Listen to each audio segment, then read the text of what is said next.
Okay, so now I'm going to show you how to make a simple Thousand Island dressing. So the ingredients are ketchup, mayonnaise, pinch of salt, and pinch of black pepper.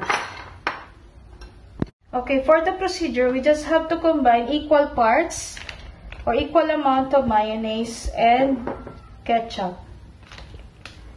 So let's say I'm going to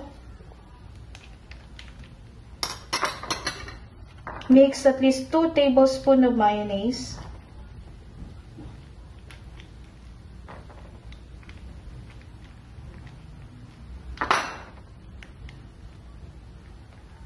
So I'm going to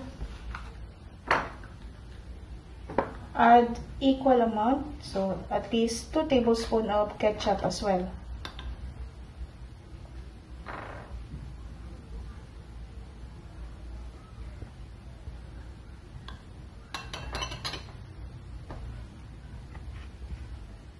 And then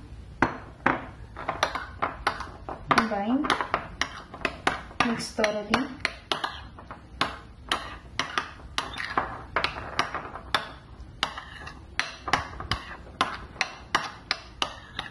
And then we're going to add the salt and pepper.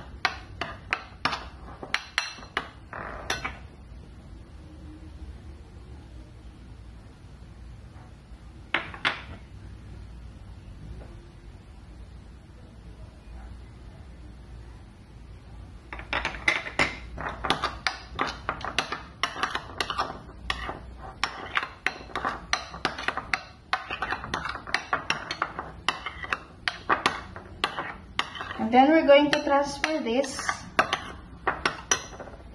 in a sauce dispenser and refrigerate.